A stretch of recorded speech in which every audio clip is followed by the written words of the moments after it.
Bonsoir, bandeko na ngai nyonso. Mbote na bino nyonso tout, bisika bozwami, on est ensemble. Donc, merci d'être là, merci de partager. Merci à tous. Attendez, je vais faire quelque chose ici. Voilà. Message ici. Je vais faire.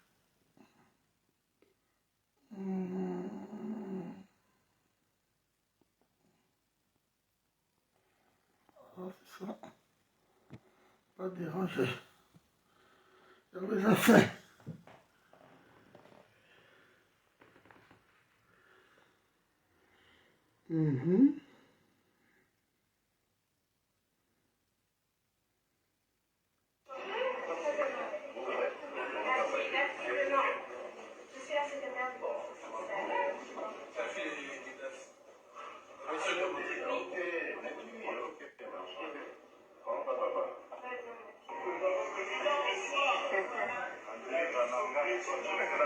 Bonsoir, Président. Bote la bino Jordan.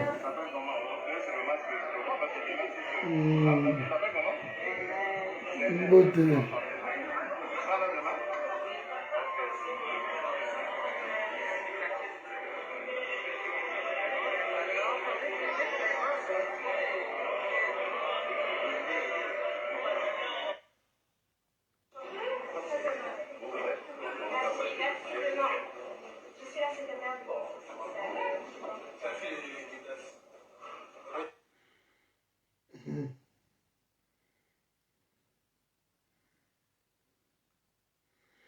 Bon, voilà bandeko na ngai.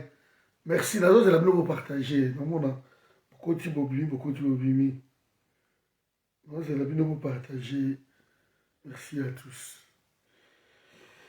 Voilà, donc ba bloquer nga lisusu na Facebook oyo ya principal, donc pendant un mois lisusu.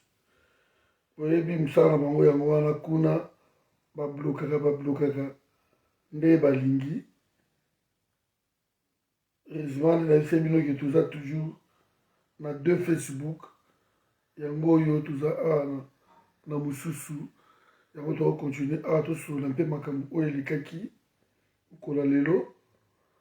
Bon, voilà bandeko na ngai. Je sais que marche ya lelo eza pour na ngai Cordon Patrick.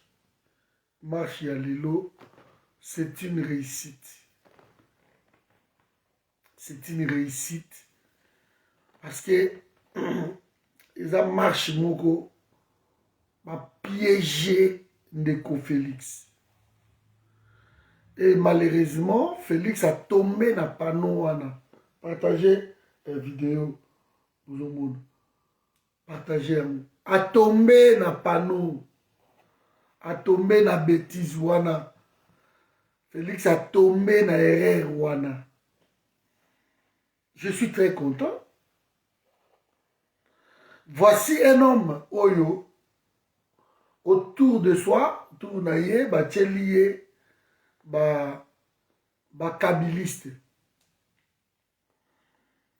Mais lui se disait démocrate. Lui se disait démocrate. Lui qui criait tout le temps chez le militaire que, voilà, je ne sais pas si je dois en avoir ici. Je reviens.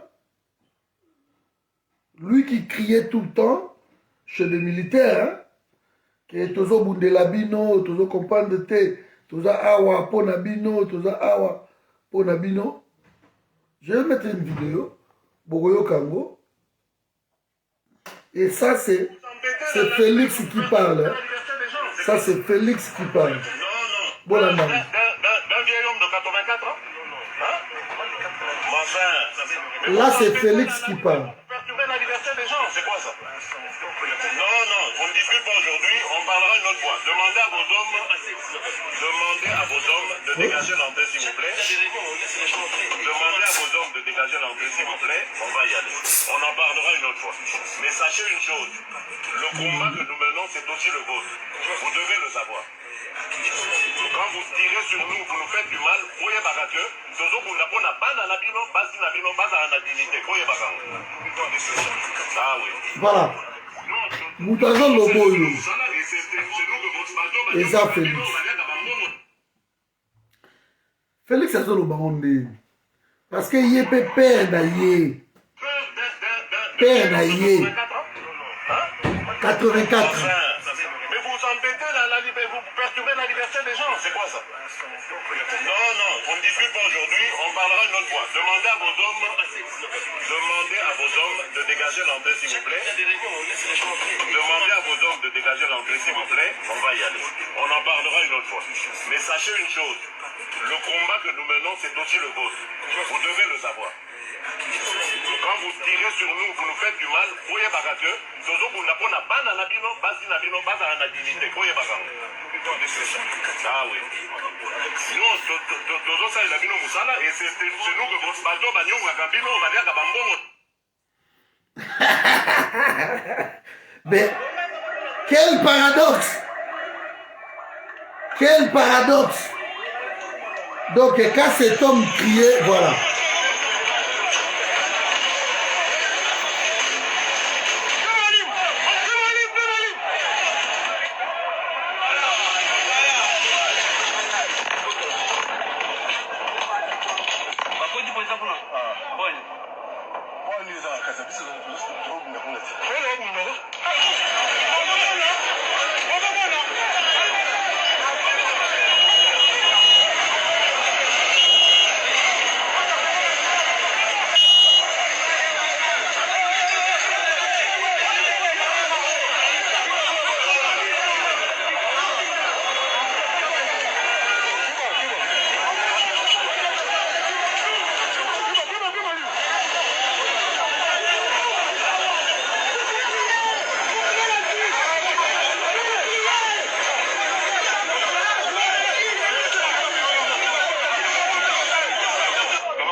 Voilà ce qui s'est passé aujourd'hui. Pour ne mettre que ça dans la chaîne Kayango, c'est bon. Voilà, donc l'homme qui criait il y a quelques années ici, qui est Bazo Nyokola, Tozo Bunda Komba, Ponabino, tout. Les voilà aujourd'hui, certes, nommé, mais Bozo Monabino Moko, qu'est-ce qui s'est passé? Donc Félix Tshisekedi, ma policier naïe. Parce qu'il faut dire ainsi, ce sont des policiers de Félix Tshisekedi. Parce que autrefois là, c'était Kabila qui tuait, j'ai eu une discussion avec un taliban qui m'a dit, oh non, mais il fallait pas boudissa Kabila, il faut continuer toujours comme boudissa Félix. Oh, mais même Bobby Félix, tu as le pouvoir à déboulonner Kabila. C'est qu'on va boudissa sur Kabila parce que d'après vous, Kabila n'a pas de pouvoir, c'est Félix qui a le pouvoir maintenant. Mais moi, personnellement, je vous dis, d'après des analyses, je suis très content que marche l'équipe boyé. Je suis très content parce que ma betiti, ma journaliste. Je suis très content. Vous n'avez aucune idée. Dans l'année même, l'analyse, il y a Batu Oyo va soutenir Félix. Comment va s'insurger contre police Lelo, contre Gentini Ngobila. Dans l'année même, ministre na bango ya communication, Patrick Mouyaya, a convoqué général Amouli. Et à sa déclaration, à sa content, à ta moukete, il faut pas kanga ba policier wana. Oyo ba betiti bato, nanzo ti ba journaliste. Le ministre qui n'est pas content. Je vais chercher ça. Je vais vous dire pourquoi moi je suis content. Je crois peut-être dans Rosanao quelque part. Awa. Tellement je partage aussi. Je reviendrai sur Etienne Longondo plus tard. Sur Batiloukwebo aussi. On verra, je vais revenir là-dessus. Ça chauffe dans Séni aussi. Voilà, je crois peut-être que je vais les retrouver. Sinon, balobi yango partout, balobi yango partout. Et bango moko baza contenté. Parce que vous nous avez vanté que tout ça dans le régime moko, il y a bien régime, il y a balonga, tout ça a besoin, voilà quoi. Il y a politique ou à la tête. Je vais retrouver ça. Je crois que je vais retrouver ça. Mais, bon, moni, o eleki, lelo, et la tibilo clair qui. Voilà quoi. Après, je vais lire aussi, Bandeko Oyo, Bakumisaka Félix, Boyoka ba réaction à Bango face à marche Oyo, Baza contenté. Ça, c'est le ministre, il y a communication actuelle. A convoqué qui général numéro 1, il y a police. Yokande ministre Alobi. Ah, déjà, Nani Alobi, il y a un commentaire, il y a un qui a posté tweet Oyo, Jivin Souvengo, sans rompre avec l'argumentaire du régime Kabila. Une dictature sort, une autre s'installe. Sans rompre. Parler de la continuité à pouvoir, alors on continue. Donc, Félix Ayaki, Kabila accueilli la tenance, nini. Et là, c'est parce que c'est de même méthode et c'est pire même que ce qu'a fait Kabila. Le ministre Nabango Atomboki, Patrick Mouyaya, il est l'actuel ministre. Bonjour, Maman Arabi, je l'appelle. Il est l'actuel ministre. Alors, oui, nous condamnons avec la dernière énergie cette bavure policière. Qui condamne? C'est le premier ministre. Parce que quand lui dit nous, donc, c'est le gouvernement qui condamne avec dernière énergie. Et je pouvais même vous lire déclaration à Samalou Konde, premier ministre Nabango, Tango Nani, Babimisi, Nanoyo, Eteni Longodo. Je l'ai, déclaration na. Comment l'objet que justice yango au Vandaki cause l'état de droit exacté parce qu'il ne peut pas comprendre que Eteni Longodo a Malibanda. Ça c'est le premier ministre qui le dit. Mais ici, je vais rester dans la marche, partager vidéo, on va bloquer là déjà, dans côté 1 Kuna. On va de me bloquer aujourd'hui, encore pour 30 jours. Donc, tellement on a publié, on va bloquer là dessus. Parce que Facebook, la principal, va signaler qu'il y a tout le temps. Mais oh, il y a deuxième Facebook. Donc, ceux qui vous ont publié, ceux qui vous ont j'aime, si vous n'invitez pas, vous ont partagé, ils vont venir encore ici. Bon, on verra. Ministre Alobiboy, nous condamnons avec la dernière énergie cette bavure policière. J'en ai parlé avec le chef de la police, Dieudonné Amouli. Une enquête est en cours et les auteurs seront sévèrement sanctionnés. La sécurité et l'intégrité physique des journalistes est une priorité pour nous. Ça, c'est le ministre. Parce que chauffer même à un niveau international. Pour ma bêtise même, ma représentant, ma reporter, il y a RFI, il y a ma France 24, ma bêtise bango. Journaliste, marchez à la interdit ou pas, journaliste à ça comme ça là. Journaliste à quoi couvrir marche, est à la interdit ou pas. Le journaliste a la carte blanche, il y a qu'on couvrir l'interdiction, il y a marche, ou bien autorisation, il y a marche. Mais ici chez nous,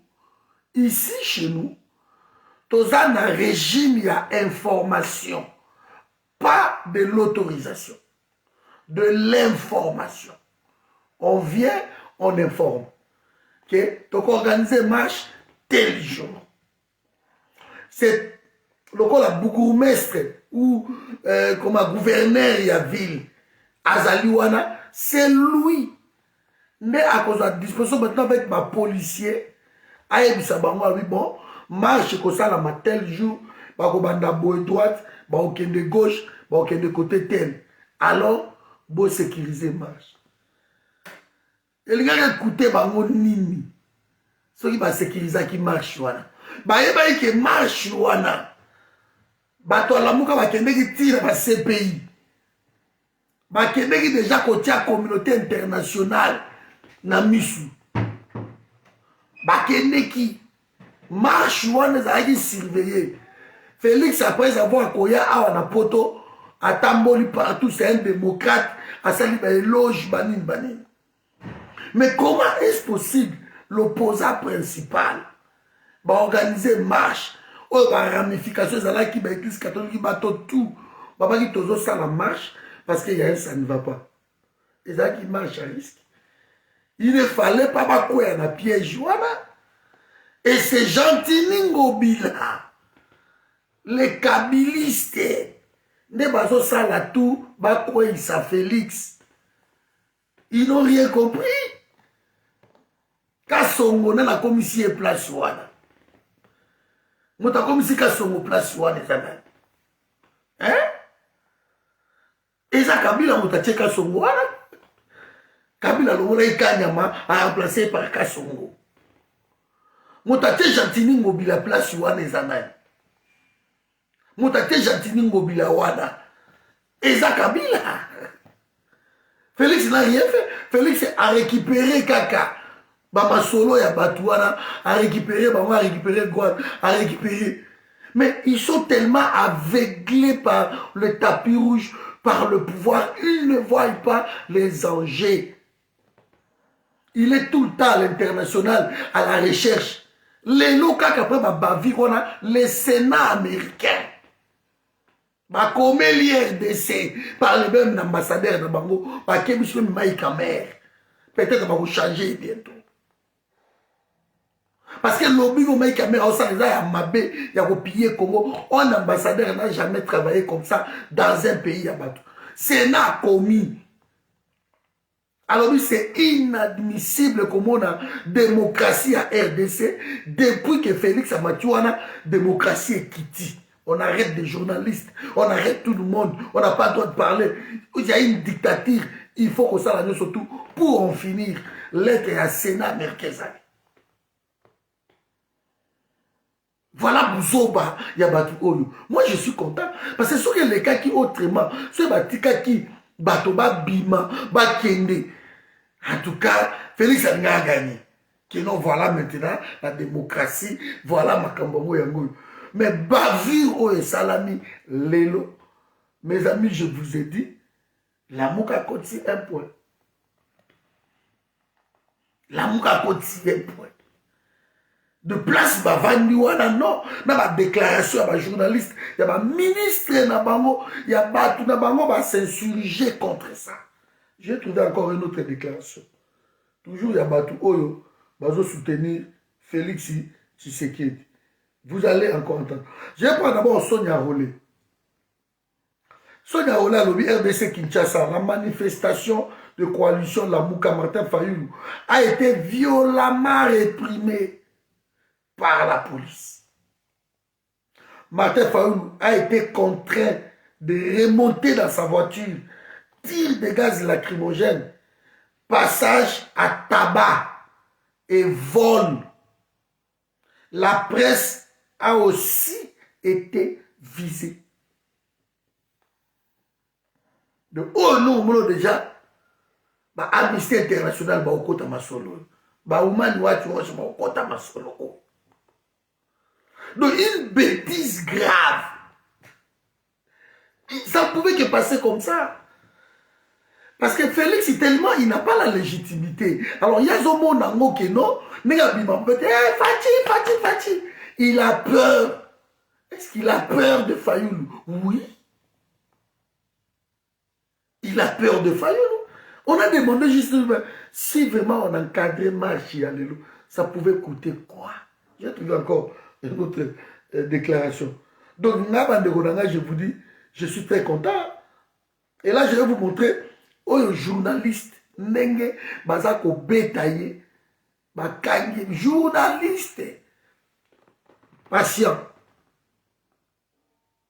Patient, et là, que tu es sous tolé dans le monde. Yango.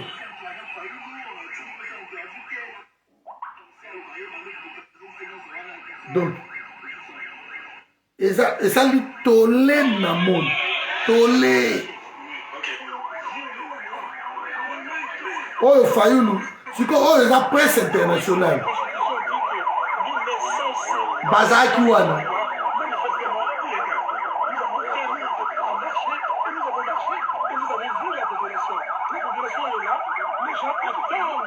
Ma femme, le bac il a tout dit. Il a tout dit. Donc, bavure policière et allélo, c'était important. Moi, je suis content. Voilà. Ça, c'est les journalistes. Patient.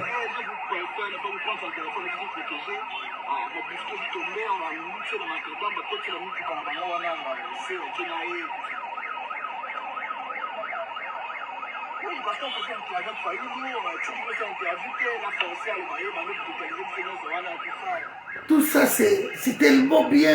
Vous savez, si on a un régime, na babuzoba, et ça, na biloko wana. Et ça, na biloko wana. Donc, il faut plutôt tout se péler na babiloko oyo. Parce que les autres là qui sont clairs qu'il y a un problème dans le pays. J'ai trouvé encore une autre ligne dans salle commentaire. Je vais trouver encore déclaration. Il y a un des fervents défenseurs. Il y a Félix Tshisekedi. Mais à ce sujet, c'est pour lui que la Kananga marche Salamaki, la meilleure Moukedi. Bato babimi belé na Kananga contre Félix. Yango. Marche na Kananga contre Félix.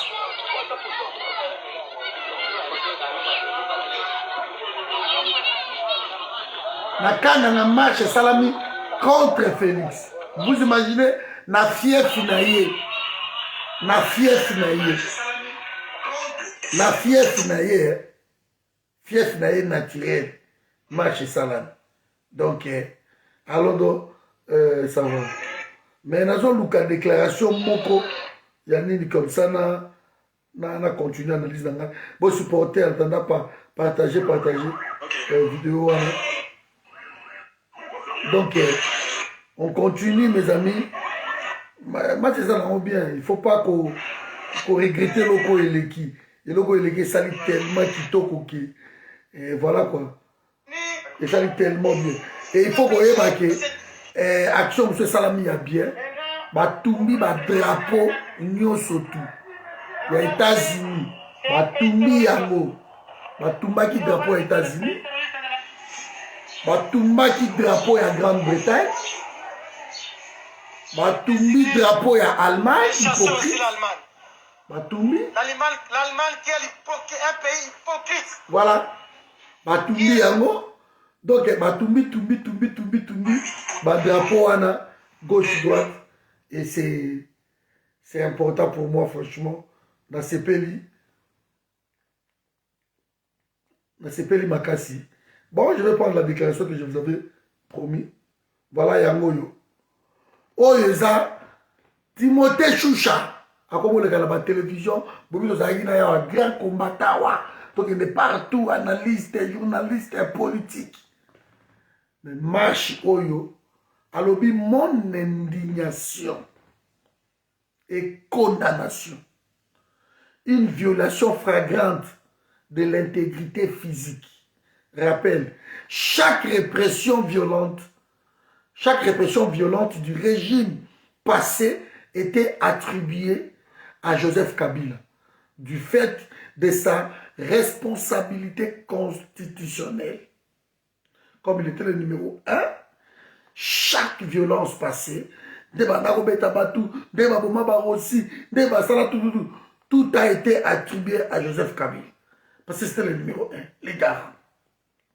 Ici, le président Félix Tshisekedi, président en exercice, tombe dans les pièges lui étendus par l'opposant Martin Fayulu. Je vous ai dit ici. Il est piégé comme il passe au Babakei ou au Bakei. Et c'est là qu'il m'a mis à piège. Parce qu'en ce moment où nous parlons, Félix Chaza, président de l'Union africaine, président en exercice. D'abord, ça va bêtiser au thé. C'est pas possible, quoi. L'opposant historique Etienne Tshisekedi, qui a milité, Otoyeba Etienne Tshisekedi par ma marche, par ma journée ville morte. Et les autres partis à Etienne Tshisekedi, depuis ma vandi la place sur la nomination, Tshisikoyo, à ta marche, mort et salamité, ma lignité. Ma lignité. Au monde. Sa responsabilité intuito personnelle est engagée et ses doubles qualités de 1. Président de la République, garant de la Constitution et liberté individuelle, mais également en sa qualité de commandant suprême de FARDC et de la police nationale congolaise. Alors déjà, Moutunaye Moko Timothée na parti na bango va charger Félix. Notez bien, le vice-premier ministre de l'Intérieur, M. Daniel Asselo Okitokoy, doit en toute urgence convoquer l'inspecteur général de la police afin d'identifier les policiers qui ont molesté aussi bien les journalistes, notamment Pascal Livodi de RFI et l'actualité CD, mais également les compatriotes manifestants qui n'étaient même pas violents. Qui n'étaient même pas violents. Voilà. Oh, Batoudaye, ma déclaration à Nenyo, Nazanango, Ebele, les gens ne sont pas contents. Nalandi, même la déclaration, ma Katumbiste, Nalandi, Batoya Félix, ils ne sont pas contents du tout. Voilà piège au Félix à tomber là. De temps à zo bima, zo tamboula, tout. C'est un démocrate, à l'état de droit, parce que Nana Wakoyo Kaye, quand il va parler de l'état de droit, il n'y a pas d'état de droit. L'état de droit, ça va monter. Parce que la preuve, quand il va parler de l'état de droit, la preuve que l'état de droit, et ça aussi maté, parce que mon monibino mo ba bêtise o ba sali, ba mikolo nyo surtout. État de droit. Donc il marche à l'élo bandegonangai, c'est une réussite.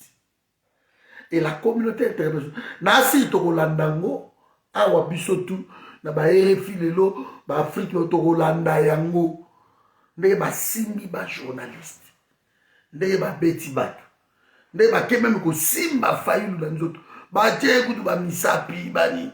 N'est-ce pas ça méthode Jean-Claude Van Damme, aela ibango, qui ne faut pas qu'il y ait la bajawa, ba kiai banini. C'est la information par Jean-Claude Van Damme, répéter. Mais une bêtise grave. Nade Gomo Nanga Awa, dans ça très content. Et j'encourage encore Babilo Kwandenyo. Il faut pas bavure Yaboué Salam. Seulement le peuple n'était pas violent. Et c'est très bien. C'est très bien comme ça. Parce que le peuple qui n'était même pas violent, il marchait pacifiquement. Mais bon, à niveau de bavure, tu aurais qu'on perdre raison au yoté. Parce que nous courons comme ça. Prochainement, peut-être que le peuple wana va autrement. Je dis bien autrement. Que bilo quoi va pacifisme. Mais sur ça, et là, Félix a eu coup grave. Et on est poussé même le Sénat américain, comme une lettre. Comme une lettre. Et Mike Amer, c'est là l'information va bouger, va sortir. akende ki epai ya Fayulu aboy ake epai ya Katumbi kuna na Katanga komisa Katumbi ke non Katumbi a se présenter te asala makambo na tout Katumbi abwakisi ye. Donc il est en train de tourner ça va faire na RDC. C'est lui le président à Congo. Et ça, ils ont dérangé un peu la chancellerie occidentale, sa façon de travailler, ils ont contacté. Il y a un Sénat américain, il y a une lettre, il va charger Mike Hammer. Et le Sénat américain va avoir un pouvoir, il y a un Mike Hammer. Il va avoir un pouvoir, il y a un pouvoir. Donc je suis sûr, ce qui va réunir Salami, va bouger. Parce que la RDC est un pays clé pour les États-Unis. Les États-Unis vont perdre RDC. Baolingate, Madeleine Albright, Alobaka Yango, bien secrétaire américain, ministre des Affaires étrangères, Madeleine Albright, Alobaka au clair. Alors la RDC est risqué et dans la 3e guerre mondiale. Pays wana. So il faut gérer un bien et cause de la 3e guerre mondiale. Mais façon où Mike Hammer, na Félix Bazokende, mais ça risque. Parce que l'État islamique va si bakoyi na est. Ba tutu ba si ba yé. Ba pays to yé. Ils ont kata gâteau na ngo kwante ils ont kata. Et ça na Rwanda te. Ba Kenya, ba Tanzanie ba yé. Bazo kata pe ya bango. Ba pays ya Libanda Mindelo ba Almao banan ba yé. Bazo kata. Donc, pays qui ne m'appellent ma casse. Mais je sais qu'il y a un livre qui est moi, je suis tout à fait content. Je voulais vous dire que bravo dans le peuple congolais. Bravo dans Mafa. Bravo dans Batounio surtout. Lélo, tu as gagné match. Vous avez vu le contraire, je ne le vois pas. Si vous avez dit que le ministre est à Bango Moko, c'est un gouvernement.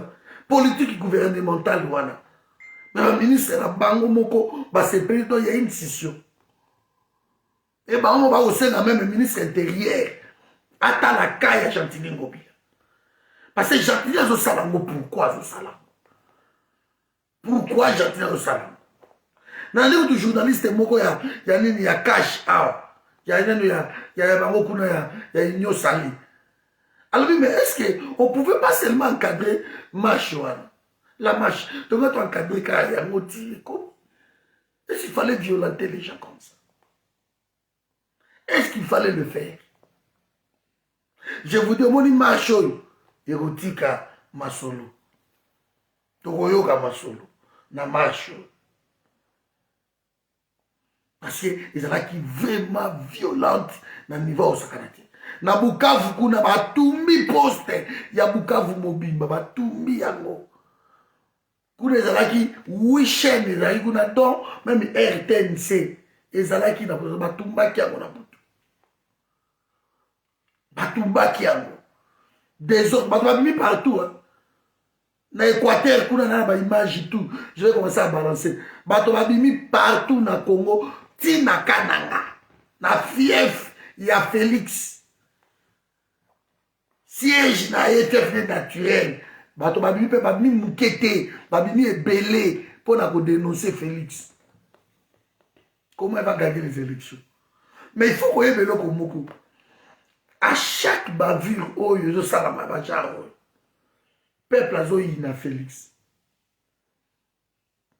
De Jatini a poussé le peuple à Félix, Kabila a poussé. Voilà. Pour ba ina penza Félix, puis ba ina ye. Zambaleki batamoki kala na pétrole les coups. Bote là.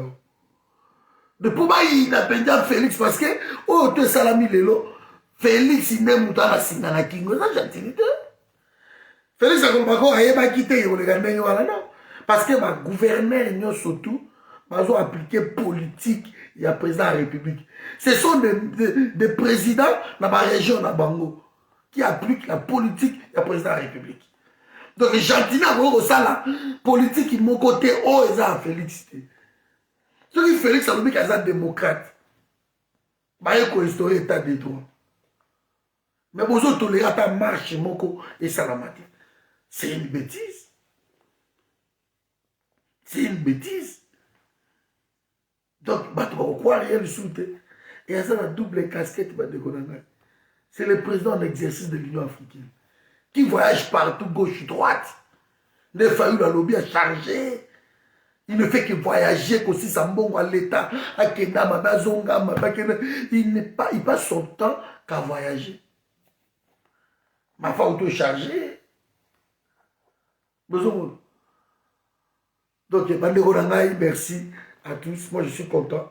Dans mon babilo, les salami, quand on a tali, après, analyse, le solo, mais non, il fallait pas, peuple abima, peuple fallait pas, aucune dictature. Aucune dictature. Nous, peuple congolais, tout ça un peu différent. Dans le peuple, nous. Tellement, l'église, Marcelo, banani, et bourré, biso, moutou. Le logo de la information, il y a mystique dans Marcelo. Information à Bouzoba, donc. Moi, je vous dis, par respect, il y a moi, si na ye na bana. L'information à Bouzoba, Marcelo.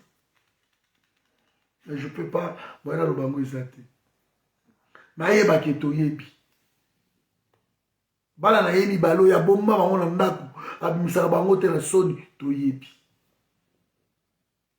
ayebaki toyebi yango ata asengi pardon biso na ye guerre totiki te soko bango tu wana le Marcelo le tout consort bazwa eloko wana babourre peuple congolais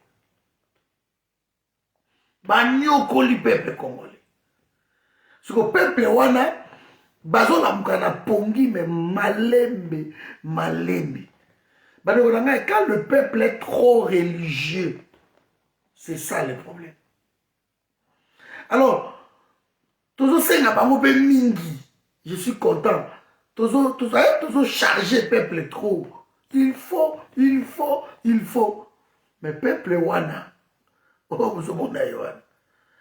avant pendant des années, bakotsa wana pe nzalelo tala eloko eleki nani zoya kiti maboko na poche na ngwa bolie nangi nalia oh biloko ebelite toi na souffrance awa allez zoya bien comme partout na RDC nzala oh awa eleki zoya lobi ok na yoki nalipa para la gomme awa tambo esi la côte admisi tala mabuki ya mbongo aya pesi bango bazu mbongo wana zoya lekiaki. Voici un peuple comme ça. Ozomo buo na yo ye ayi mais lo wa we lo bongo akopesa bino mwa 500 mwa 300 mwa nini peuple akosote na vidéo yango ah eza la mire nanga. Vous voyez, or sous d'autres cieux pour récupérer zoé boy na espace vide comme ça mais tant soit boma qui ici. Mais tant que monde a quand même derrière, on a dit mende. Babomba kabango même na poto a pourquoi. Donc nous sommes un peuple un peu bizarre. Au moins on a pensé que Jatini mobilaye awa boy, a komi na poto a bazo bombaye. Au moins on a kasongoye awa, bazo bombaye na ba petit moko boye parce que tant que komi awa, on peut savoir moi 1000 batali ka terrain na bango bazo bombaye. Babiso babiso to la kabe terrain na biso ndeko sito kenati. Bon to appelle le côté sur ma patrie que mpia kande ko lobate. To la so pe le côté. So peut être to la l'intérêt ka intérêt ya biso ma patrie que na l'intérêt na ngai ndena kenda. To privilégier na l'intérêt mon combo collectif. Pays ou ane ubika. Lelo marche lelo eza maman na piège pour na Félix. Mais va comprendre la côté. J'ai un neveu qui aime beaucoup Félix et qui supporte Félix. Abelanga lelo. Oh non, comment ni failli l'ouvrir. La vanne c'est qu'à calme la vie. Est-ce qu'on comprend de jour le logoliki? Quand on expliquait qu'à Moukéboué, alors bien, ben oui, il fallait batika. Ma femme, il fallait batika Batounaye. Il fallait batika. Pourquoi m'empêcher de marcher? Ils ont créé un problème. Jantini Mobila a aussi la makambo exprès parce qu'il faut pas y na Félix tala makambo azando asali tout pour peuple Félix a mutumabe ndoki parce que gentillesse dans la politique à Félix tala banzela la kin moi banzela mike depuis babanda nana ba émission na bango atanya Beton TV oh musozoki basoki fati soki 100% travaux na landaka ngwa na tout wana mozomona ndenge eza kotraîner moi nzela ya 6 km seulement parce que elenge c'est ça 6 km seulement tokende 3 ans donc gentili azosala tout penzako que Félix penza wakoma penza ti na place yango ata osali nini yango Félix akosi ono makambo tu na etsa ibino bopesanga deuxième mandat na osala mo na deuxième mandat il prend vraiment déjà comme des cons Banzela kutu ya pamba ya kin ça traîne tellement zando baba yi bakosalango na ina nesili bato ba c'est bon comme nga ba ka mon ami c'est une bonne chose parce que salité ou ezana zando wana n'en parlons même pas mais le lelo toza lelo dans le 9e mois 10e mois ngo ba banda te lokuti bengana bato babuka côté bato bakende ko débrouiller kuna bengana pe bango donc il y a un travail qui se fait na cessé na ba vielu wana ba lo baka shooter so côté na ba télévision a on a dit ba débat tout bato ba peut perdre ba FCC ba leka ka shooter ba komo tinda bana ba mike ba Jimmy Kitenge ba Polo kaka bango wana bano mike wana nde mo ba jeune wana nde bamba to bakoma koleka koloba ba vielu wana ya PPRD baleka ka shooter ba osala makambo na c siko bango yo ba comprendre côté rapport ya force ezali ba komi siko osala ziedu na lamuka mais qu'à cela ne tienne soki lamuka bengisi marche alobi que tozo sala marche ceux qui peuvent dans le but que tu participer dans la marche à la mouka. Ceux catholiques dans le but de participer dans la marche à la mouka. La mouka rôle les catholiques vont que bon participer de ton peut perdre tes. Martin Fayulu c'est le président élu de tout le peuple congolais. So IDPS balingi ba sebisa yango mais IDPS azobosa na ke yenda sa partenaire ya FCC. La mouka sa partenaire à FCCT. FCC doit comprendre que Masolo Koto et Baby, Masolo Komi Kote Oyo. Alors, avant 2023, tout le monde a basé du côté Oyo. Il y a un moment même un discours sur la mouka lobby que non, tout ça la résistance. Au moment FCC, on a tout ça la résistance. De façon là, moi, discours, il y a la mouka. Bazo landa discours. Bazo ça la baziedou na ma femme. Mais ma femme, ça félicité. Mais je voulais vous dire aussi une chose, je voulais aussi vous dire une chose. Que dans la politique, il n'y a pas des ennemis. Il n'y a pas des ennemis. Dans la politique, il n'y a pas des ennemis. Il y a des intérêts.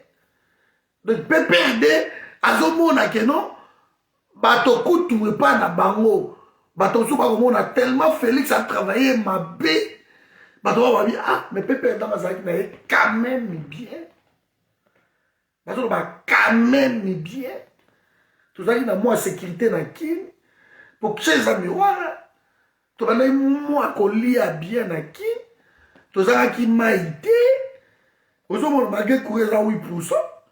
Mais tout ça qui quand même moi bien. Maintenant Félix depuis a imposé un bateau couvre-feu. Et le couvre-feu a imposé un bateau. Félix n'a fait que des mesures impopulaires. Donc le peuple ne se retrouve pas en cet homme. Le peuple ne se retrouve pas. Et on a des pièges au bachelier. Là qui si est bonbon, lui bonbon yango nasse bazo tchela eba épine. Et lui il ne comprend pas. Il y a un bonbon liboso, il y a bonbon, il y a bonbon, il y a bonbon. Mais il ne comprend pas que c'est un piège. C'est un piège. Ndeko na ngai kabemba kofinga te. S'il vous plaît, on a mis dans son finga te. Comme ça Félix so lingi, mais so fingi na bloqué yo. Pour biso ça très poli. Na finga to finga te. So ça tam sumba liboso kota, tout na ndeko lobe baza ana omona bango. Ba biso babi ba finga te yo. Ba yaga na ba argument, c'est tout. So Monique on comme ça champion na Félix, muta olongolo azate. Mais so fingi to bloqué yo. O ya rappel du suscité. Voilà ok na mire ya ba Roseline, ya ba phrase, ba mire na bino besana ko finga ka ba tuluka vous en bino maye l'été, vous êtes très impoli. Vous êtes en train d'insulter les gens. Alors allez-y là-bas, pas ici. Ici nous respectons les opinions de tout le monde sans insulte. Et comme on a déjà Kabemba, ça veut tout dire. Donc vous êtes très impoli, pas dans ces livres. Donc ça m'a noté en soit liboso na monio ya ora tikio. So liwo comme ça Félix vas-y. So otangi ba commentaire tout ndenge banditi na se okomona ta place moko te ba fingi mutu. Omoni ke yo moko ka ndengo ye ofingi. Siko nana za zoba nana za bolole ya solo. Parce que place ba vandi ba solo yo fingi. Réfléchissez le Coran. Vous avez un dégoût.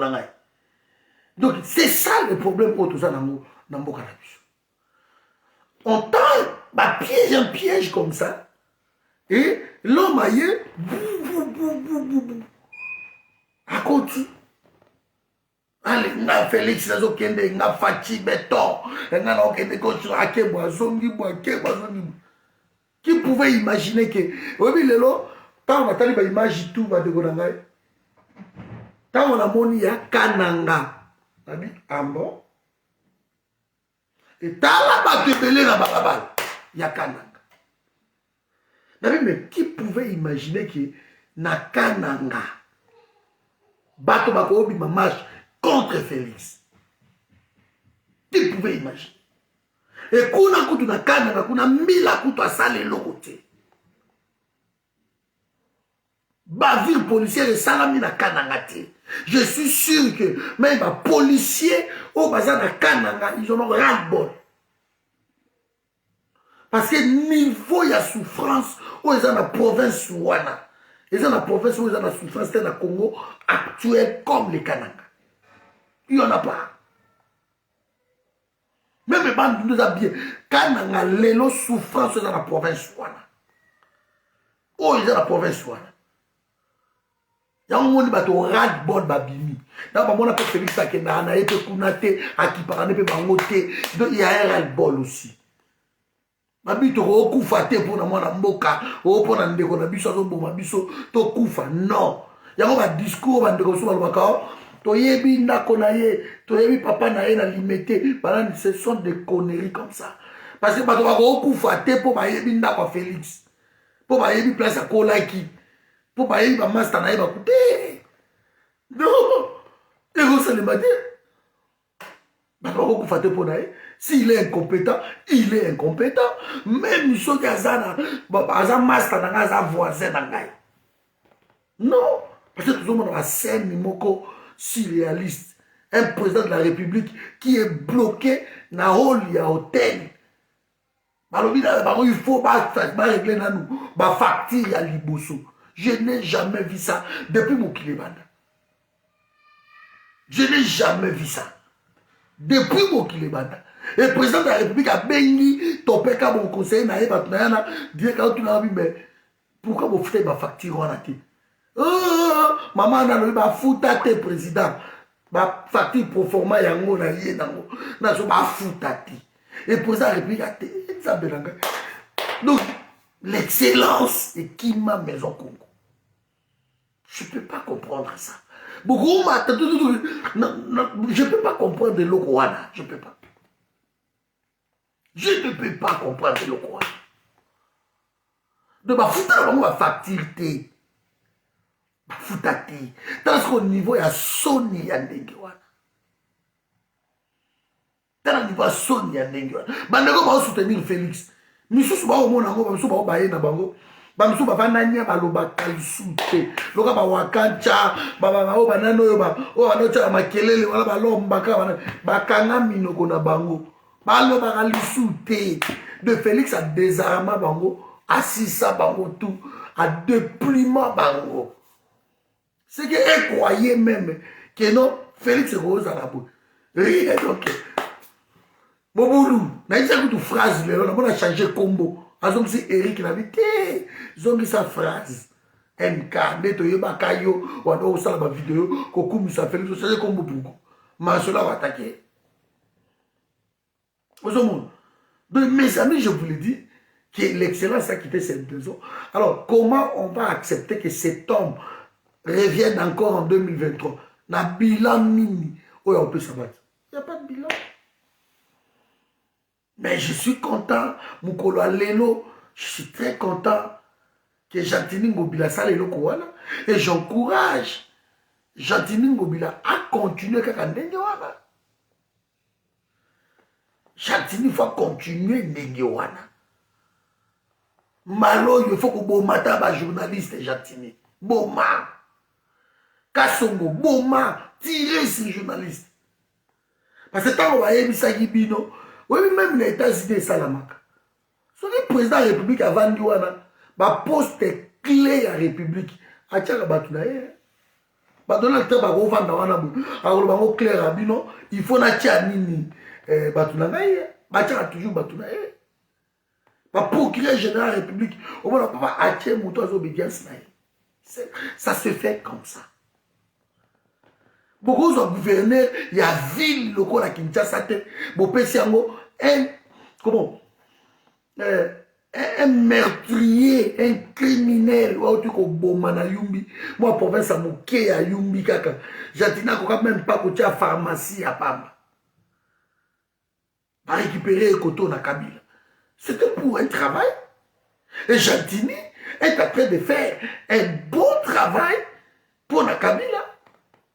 Jantini est en train de couler Félix Malembe. Mais le coup la bande de IDPS. Bah on a le lot, bah nous sommes à l'été. Bah on est capable de oh danser. Au monde le lot, fatigue à bloquer ma femme, habiter. Oh bah éviter que marche à l'élo. Et ça dit bah maman na bouzoba. Maman na bouzoba. Nathalie Libilo a déclaration à Bango Moko A qui ne sont pas contents. Et Patrick Mouya, le gouvernement a décidé. Parce que lui, c'est le porte-parole du gouvernement.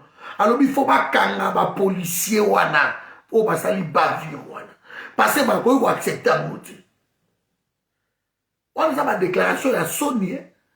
Il fait ça là-bas. Benni bango matoy quelque part. Ba gangeli bango. Il faut ça babilo comme ça. Et bah ça est tellement maillé l'été. Parce que avant marche, délégation Mobimba, il y a opposition qui est dans CPI. Et qui est dans l'Union européenne, et qui est partout. Et qui est au tigre à mémo pour la marche. Marche, c'est là qui souka la test. Il y a Félix. Mais Jantini, le gars, travaillé pour la Kabylie, bah, on dit la marche. Pour ce que Félix a gagné dans le démocrate. Bah, on dit la montée, bah, on poussé à bout. Et il a cédé, il a mordu. Alors que le ministre de l'Intérieur a Celo, oh, ministre, il faut convoquer Bango. Il faut convoquer Bango tout. A Celo, Moutou ya IDPS, Moutou pe a Kassai. IDPS, Kassai. Mais comment va tomber la pièce, Joanna? Alors qu'il y a un patron territorial, c'est lui, le chef de Jantini direct. Arcelo. De Jantini, on va dire que non, marche zate, et y a pena Arcelo, avec y pena Jantini, non, on dit qu'à marche, mais le coup n'a pas aveuglé par Tokoyi Bambongo Wapi, Tokozambongo Kotenini, comme ils sont aveuglés comme ça, et comment l'État libangote? L'État libangote? soki bazokule Félix bango baotala moto azotala lare na ye akosomba ndako wapi akosomba kotonga wapi ne voyait que ça moi gloire wana alors qu'il pouvait bien travailler pousser tout ti balela bourreau na biso celui qui nous tuait celui qui nous violait il était même mieux que le fils oto yebi ndako na ye na limité oto yebi nini Félix a aussi maman, il suffit d'un jour. Alpha Condé a accueilli, rien que pendant 2 heures du temps. Histoire n'a eu ici. Histoire 2 heures du temps ici. Bon, continuez toujours comme ça. Vraiment, Jean-Denis Ngobila, moi je t'encourage. J'encourage aussi na clan Félix Tshisekedi. Va continuer toujours dans la naïveté wana. Il faut pas toujours naïf. Il faut pas toujours tapis rouge. Et il ne faut pas que Félix a changé ma conseiller wana. Félix il doit continuer avec ma topé kabongo, avec ma nanyo Blaise Soki nani. Félix doit continuer avec ces gens-là. Il faut continuer d'abord. Pour ça, à changer, à tes bateaux, baza compétent et simbate. Et au peut se moi souffle moko. Il doit continuer avec Batouana, Obaye Koyi Bambongo. Et petit à petit, peuple wana zobima. Toi tenir bango rigueur. Toi encourager bango. Babini lelo. Bazui quand même moi ba gaz lacrymogène. Babandi ko mesala na bango na ba gaz lacrymogène wana. Babandi ko mesala nango. Et au moins, à force, il y a des consignes. Parce que c'est depuis l'objet dans Boutou, d'après mes informations, que Bazala qui déployé. Mais tout ça, la peine à ma femme, on continue le boulot. Mais cette fois-ci, vous allez déborder, parce que vous avez 24 communes. Ce qui vous allez que les mabotelemi matete botelemi na quoi na bino botelemi bo pandasko bambila ngoba ki de gauche droite on verra place ni bon concentrer force après ce qui ba koto na ba lembi bambila sikoyo point de chute que vous allez à tel endroit il y aura peut-être plus que batotu to ba na marche na changu ni non bon informer ba on ga ki non et vous allez itinéraire parce que normalement sur la constitution faut pas penser itinéraire. Bon, on peut savoir itinéraire, mais bino bon bana itinéraire wana te. Bon ya ko chiter tam sunde wana. Ka sa ta ba telemi ba minduki ba continue ba butu ba nini ba ko sutuka bona mbinza kuna ba ko sutuka bo kaluka kuna ba telemi ba ko sutuka ba et c'est des bandades. Je crois on va essayer d'en parler. Biso sur la na ba ndeko na biso wana ba welo ba mafto sur la bango, on va essayer d'en parler. De trouver d'autres stratégies. Mais je dis bien pacifique. Parce que dictateur Aki Maka n'a pas marche. Ne vous inquiétez pas. Dictateur Aki Maka n'a pas marche. Toi décourager Bangoti, on doit les encourager. Il faut que Bavir Wane continue sous ma casse. Il faut vraiment continuer dessous. Prochainement, Babo Mata ba journaliste pour mes athées. Ça doit continuer comme ça. Parce que tout wana ezoya na bilan ya Félix. Tout wana a un dossier où ils ont créé pour na Félix. Comme Kabila avait endossé tout, que c'est Kabila, c'est Kabila, c'est Kabila, eh bien Félix, il faut mon nom. Il faut mon nom. Je vais vous donner quelques informations ici. Na Bahati Lukwebo, na Félix, ils ont aussi m'insulté. Bahati Lukwebo, avec Félix Tshisekedi, il y a un problème. Il y a un problème. Donc, Bahati Lukwebo, comme pour le partage, il y a une entreprise publique. Apparemment, Bahati Azako se retrouvé. Il y a un problème sur lui. Donc, côté Wana, tout ça, on a nous, dans mon parti. Babomana, Basala Obalingi, c'est leur problème. Mbosso, peut-être, Baza pour éjecter Nicolo. Je dis bien peut-être. parce que va comprendre aussi que Mbosso azosala kaka travail ya Kabila. Mbosso fait pire que Mabunda. Mabunda kuta bandaki même kozora ba dossier. Mbosso kuta soko bandika koloba bakati yo. Non collègue, landa biso na bureau. Collègue, tokoyoko na bureau. Balembi biloko wana. Mbosso fait pire que Mabunda. Mais ils ont compris que non. Kabila, Tchela, Félix, et c'est biso toloba ngwa wate. Mais ça là ko finga biso ngende ko ya kota ki imo bukuzo kabamba bado finga. Mais kabamba mon Mbosso Mobulu. Na ville ya Kini. Bacheli Félix nani. Na ville ya Kinshasa. Bacheli Félix Jantini Ngobila. Jantini Ngobila mbaka azosala sale boulot pona konuire Félix. Kabunda comprend po Kabunda zalaka na mwa ba compréhension moko boy. Kabunda comprend na nezo kende awa eke malamu te. Yo Kabunda réunisaki ba député tout ya ville ya Kinshasa. Alors niveau oyo Ngobila a même biso Mobulu. La ville n'est pas gouvernée. Bas poubelle ça partout. Bientôt 300. Bas charger Ngobila. Mais Félix a au monde à côté. Les Cambazando. Bati même Vidi et Chimanga. Conseiller stratégique à Félix. Baketi na Zando. Bakabou et Baketi na Batali. Mais c'est pas possible ce qui se passe ici. Mais Félix, on dirait Bakangé Mounobaloubi Kosimba Jantini Ngobila. Lelo Jekoko Moulumba. Azo Kabola Mbongo. Kaka leo le 15 marche au ka journal lelo. Na bakwa bakinga wa bakote su Jekoko azwi Mbongo akeko kaboyela ka batu po bakende marche te. Akaboyela bango 2000 francs, 3000 francs ici. Jekoko. Ok, Jekoko, aza ministre provincial. Pardon, aza député provincial. Baza kuna 12 Mobimba sur le 26. Baza kuna 12. Mutu moko, na ba Peter Kazadien. Mutu moko te asali même nini motion. Ba kote ba tout le monde ça banane. Rien. Tout le monde se contente de Jantini Ngobila.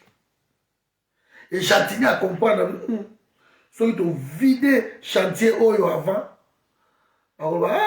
Fachi. Ba chantier oyo abandaki loko ya balabala mombele. Ba bandi oka bobu asundoli yango. Et ça m'a souti. Oh kikuiti ya ba asundoli yango. Oh elenge se bandi ba constater elenge sa me. Ba ok na ma pas de torti. Ba balabala ba 1 km. Elenge se za 6 km. Côté oyo za 500 mètres. So ni bazo silisa ngoti. Bazo silisa ngoti. Bazo noyer Félix Malembe. Côté aéroport, Molili. Entre aéroport na Kinshasa na Suka. Katwa Badara Banane. Molili ya usakalate. Babandi siko bayawana. Bakoma okanga batu, koboba batu, kusa koboto bato bambongo, ko violer batu, kusa makambutu wana. Tole leki. Bato bazolo. Côté kono Jantini azati. Etali bangote. Un aéroport eza international. Eza porte na biso d'entrée. Mais basundoliam. Donc il y a des choses qui se passent. Oh, que ceux qui peuvent moto avant de devenir calme, à comprendre, il y a quelque chose qui ne va pas ici.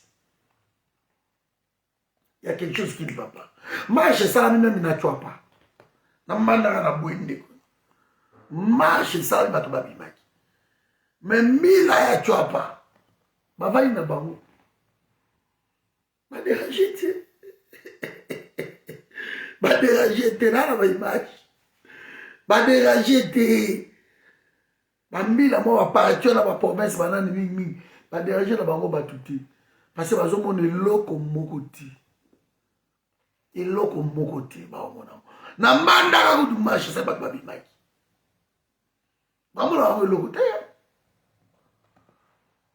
tinga na ye kokamwa mpenza nde oyo baba de 5 grammes na ye kokamwa nde namoni keno na kananga fief ya Félix mwana mboka mobulu donc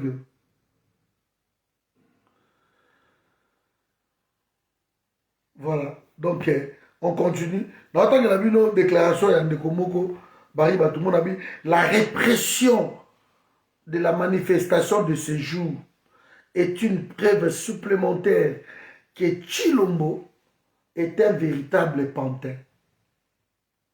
Vous qui doutez encore que Félix est sa pantin, mais il y a un yo Maïka mère, de ba commander na ba Kagame. Kagame quand a sali déclaration moko ya sonne de savoir qu'il ne respectait pas les partenaires. Kagame a auto chargé Félix Nicolo.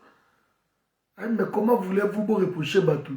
Soit qui mokolo richesse, yé moko azo passé temps na eka libanda na ba voyage. Parce que ba voyage à Félix c'est comme quoi agacé Batou. Ya comme que ba Turquie ba pays a kende ki na nuté. Parce que les gens on a autant savoir na Belgique ba ba no boya ko yambaye. Ba no boya ko yambaye. Parce que Nicolo yo pandémie wana ba président baza concentré na ba pays na bango bazo piloter bango moko masolo wana ya pandémie mais oya bino aza libanda ça fait avant plus libanda que na kati pendant 2 ans et demi na calcula ki ba jour en autant zonga ki wana 1002 jours 1002 jours au Félix a sali na pouvoir na ye presque 506 jours à Albana. Et d'après ça qui est moyennant une semaine seulement. Ok, bah, monsieur sous Félix a aussi pour ça 101 voyages. Et bah, monsieur ça a 10 jours. Mais oh, monsieur qui est en Italie, on va y rejoindre Kozoa. Dans ma ça a presque 2 mois. Monsieur tu ne a Kimi parce que c'est pas possible. Presque 2 mois. Ils ont dans 2 mois. Donc, avant de nous, presque, sauf moi, je peux bien compter, presque 560 et quelques jours au Félix avant de Libanda sur 1000 et quelques. Sur 1002 jours. Et à l'immo, ils dépensent l'équipe. Et on me fait la lobby, il passe son temps dans ma voyage. Il passe son temps dans ma voyage.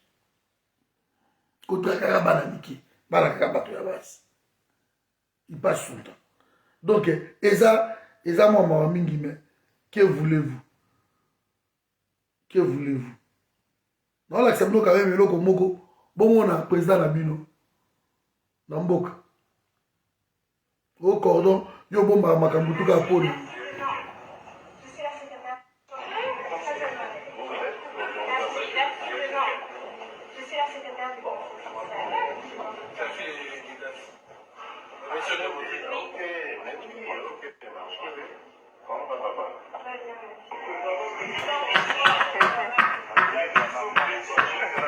Bonsoir, président. C'est toi. Ça s'appelle comment? C'est le masque de Thomas parce que le masque tu t'appelles comment? Léné. Pas là demain? Oh, écoute, Néné, tu as moi qui mais t'as un bon amour à l'idée sur t'as un bleu.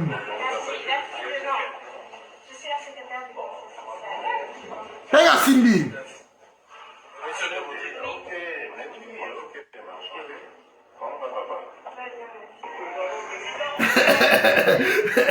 Bwana Adidas Pembe aka secrétaire ya butu bakangela liboka ngayeba me nani fio nani oza nani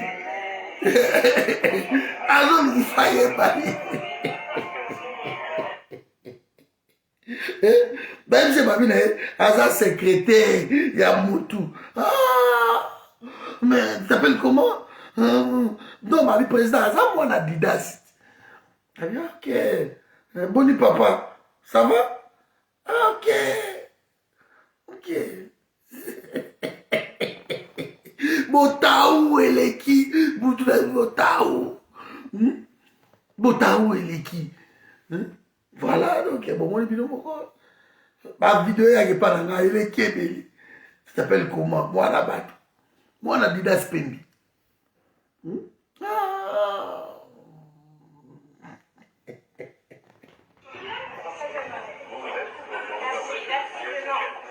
Je suis la secrétaire du conseil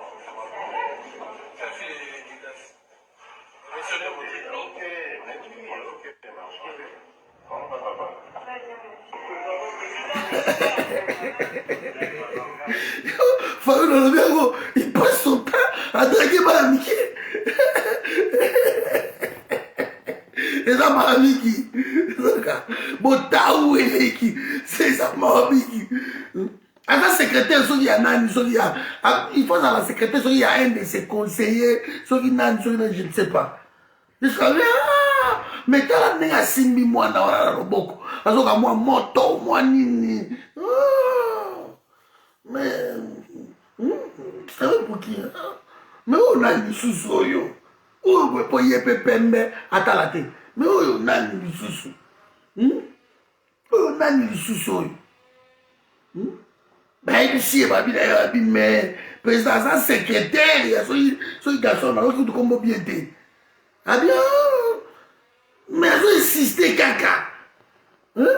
Vous avez dit, le président, ça, moi, on a dit d'esprit.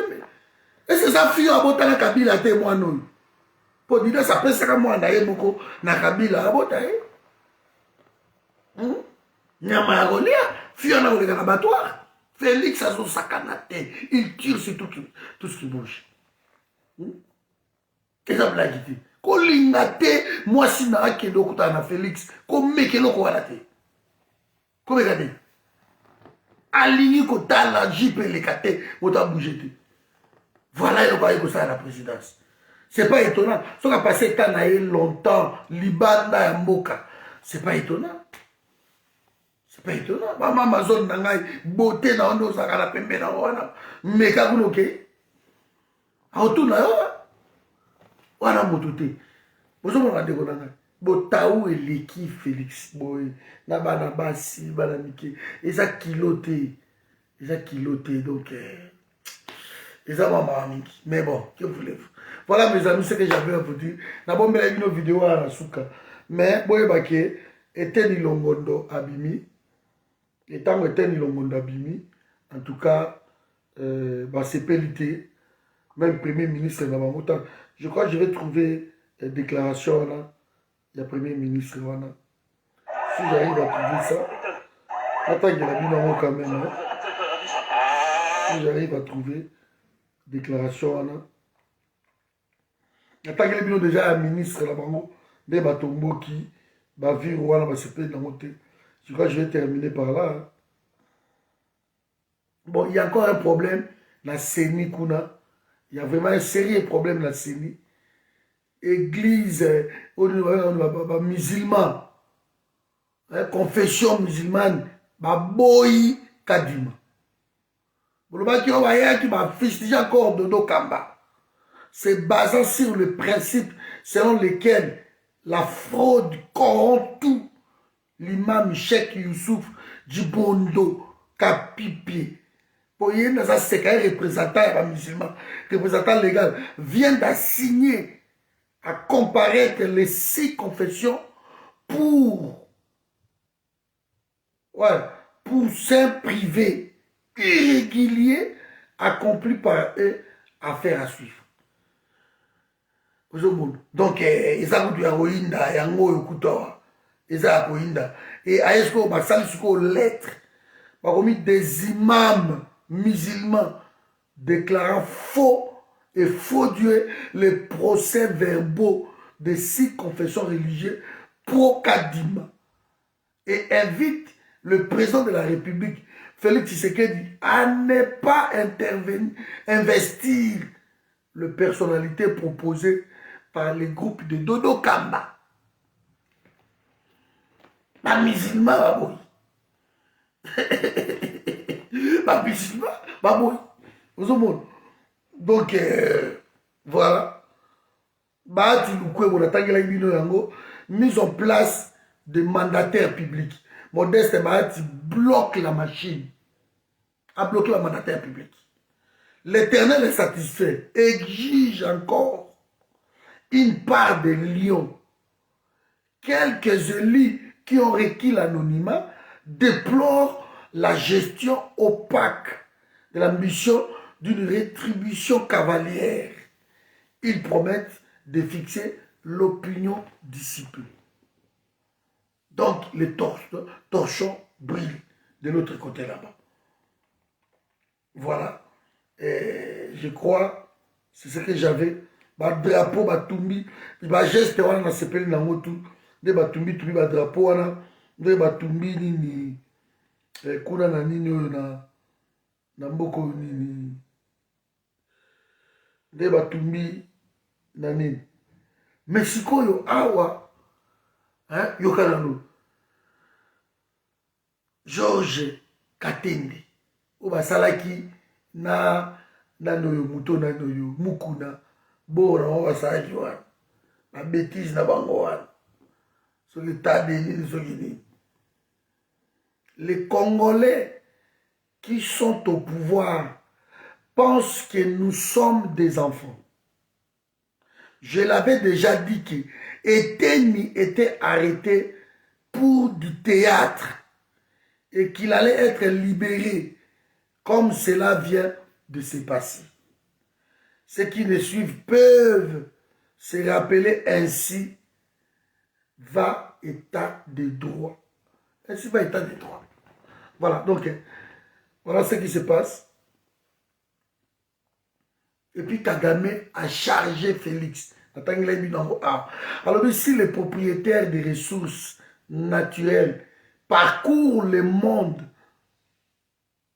pour mendier, alors vous devez savoir qu'il y a quelque chose qui ne va pas dans leur esprit. Parcours le monde pour mendier. Alors c'est vraiment 2000 ans. Alors que non, ressources naturelles wana. Moki les a nango besoin. Yo mutoza nango boy. Yo zo kendeke moki ko riskaka ba avion pour que ko sengaka moi 1 million awa, moi 2 millions awa. Moza na ba ressources au moki. Voilà, motora yenge a chargé même. Voilà mes amis, donc c'est pour ça ma question. Et moi ma député ma comme ko so ba jeep le bango ma palissade wana. Donc, il va dire que ça va déjà. Moko. Voilà tout ce que j'avais à dire pour Moukola Lelo. Vraiment bravo, na président Mafa. Bravo, na yo. Vraiment, c'est bien. Mais na CPLI, na marche à Lelo. Il a dit vraiment que Félix a comprendre te. Va tromper, va dribbler, et va céder la violence. Et yango nezo laksake Félix a maîtrisé nae et l'autre côté de tous a raison jusqu'à ce que ministre nae Patrick Mouyaya gouvernement ba tomboki ba convoqué général numéro 1 à police. Alors nous condamnons avec la dernière énergie cette bavure policière. Voilà, gouvernement, il y a Félix. J'en ai parlé avec le chef de la police, Dieudonné Amouli. Une enquête est en cours et les auteurs seront sévèrement sanctionnés. La sécurité et l'intégrité physique des journalistes est une priorité pour nous. Patrick Mouyaya. Si vous avez un lobby, si vous avez awa, biso to kolobani. Biso to kolobani. O bango mo batu balobian. Et la presse internationale en parle. Voilà. La presse internationale en parle. Voilà mes amis, natiki bino awa. Et la ngai natangi la bino nini mais tellement na partager sur mingi na zomo na ngote. Au premier ministre na bango Sama Lukonde atombo ki de babimisi Etienne Longondo. Depuis lobby Etienne Longondo aza libanda mes amis. Donc Etienne Longondo aza libanda.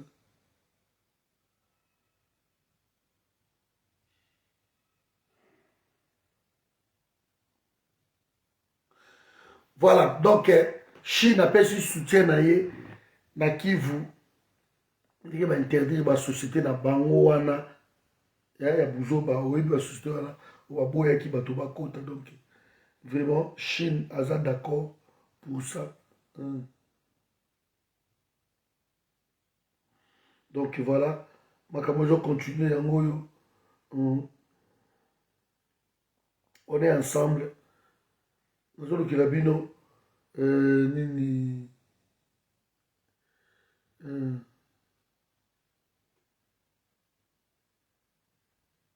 voilà, Sama Lukonde yeyo premier ministre alobi yango yango nde ngai nalakisa bino yango bolimbisaka mpo telefone oyo epanzana. Voilà.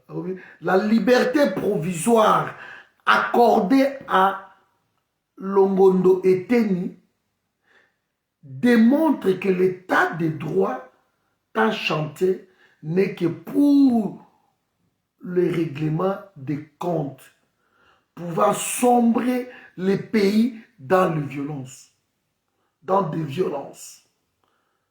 Ayons ainsi la culture de démissionner lorsque nous échouons quand même. Le compte de Sam.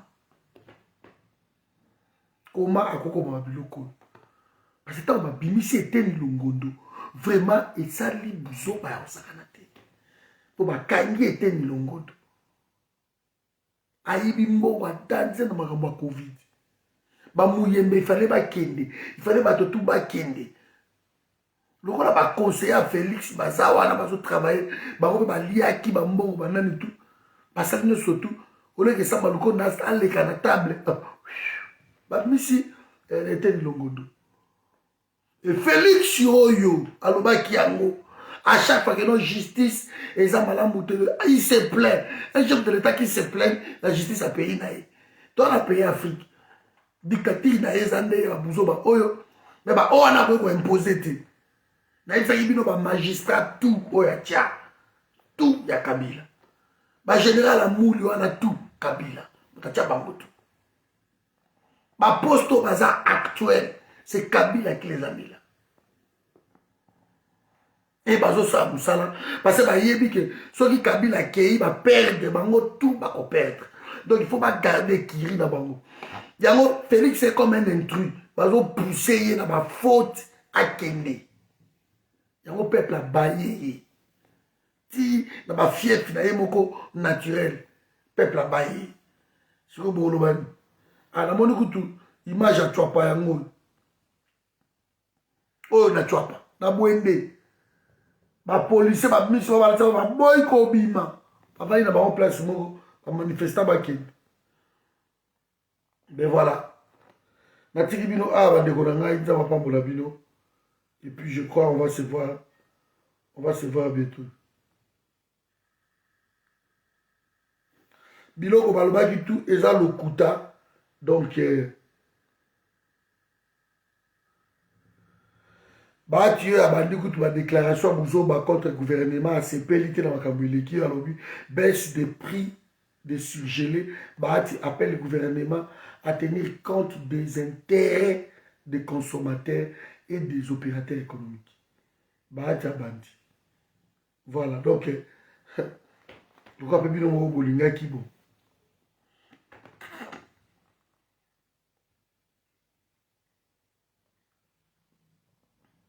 Ok. Ma question est atteinte, ça va pas mon avis. Bola malamu et puis de l'eau la positif, Falulu a sali boulot ya kitoko. Faut l'encourager. Pour l'instant, il n'y a que Mafa. Bon encourager parce qu'il pèse lourd. Mais à vous accepter nos vidéos, c'est la pardon pour qu'il était. Bon, on a été sur mon vidéo, on a dit na seki, nga mo na seki aboti na lembi. Tala ne baza wako. Yango wapi. Oti. Je le mona ndenge baza ko accompagner Mafa. Bango moko bambila naseki video wana naseki eza wapi bandeko voilà moto yango oyo bolobi tamba moto ya bino moko mafande makambo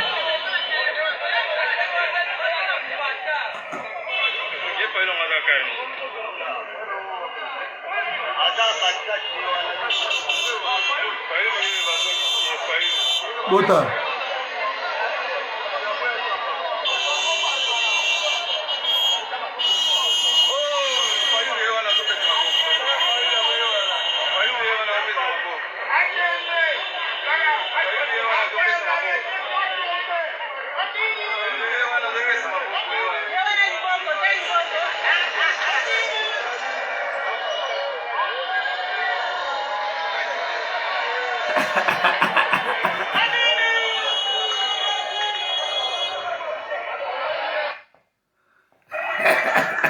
mais botalaki yango te bezalaki show